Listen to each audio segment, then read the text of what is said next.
रायगड जिल्ह्यातील इर्शाळगडाच्या पायथ्याशी असलेल्या इर्शाळवाडीवर दरड कोसळून 12 जणांचा मृत्यू झालाय। जरी रुजलो उदरात तुझ्या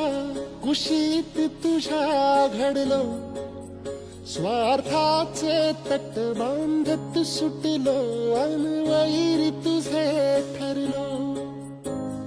चालवुनी वैराचे नांगर नासवली माती छिन्न तुझ्या देहाची ही चाळण उरली आता हाती आम्ही